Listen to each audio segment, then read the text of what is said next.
Hello, my fabulous students, and good morning.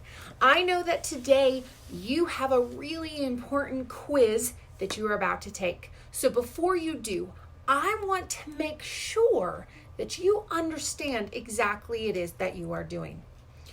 Now, when you are adding and subtracting decimals, you need to make sure that you are lining up the value, not just the digit, the value. Let me show you what I'm talking about.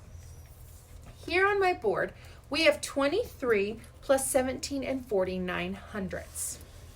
When we go to line these up, we do not want our 23 to be over here. If we did that, we would be lining up our tens and our ones in the hundredths, and the thousandths place. Those are not the same value. So we have to make sure that we line them up by their value. So we have to bring 23, so our tens are underneath our tens, our ones are underneath our ones, bring down a decimal. Now I have some empty spaces. I'm going to fill those in with zeros as we go to line them up.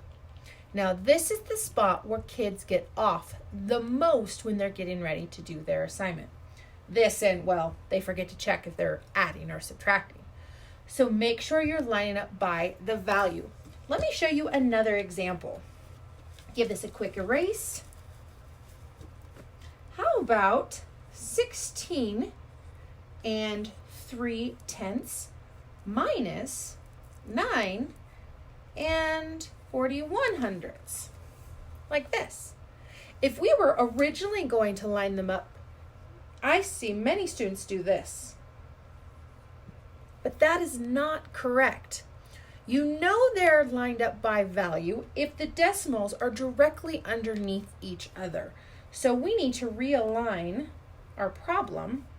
So we have our decimal here, and our 6 is in our ones place. So I'm going to put the 9 right here, because then that puts the 9 in our ones place, our 4 in our tens place, and a 1 in our hundredths place. Now once again, we have a blank spot right there.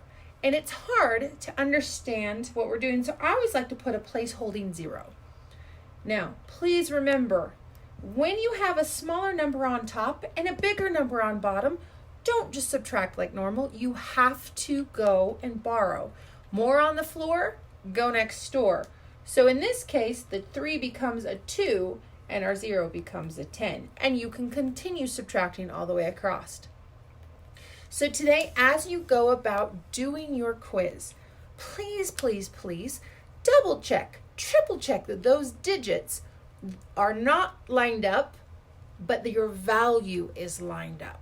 Make sure the decimal is lined up and all the numbers in the correct place are ready to go. If you do, and if you're careful about if you're adding or subtracting, I know that you will do really, really well on today's assignment. Good luck. It took a really long time to film like a 5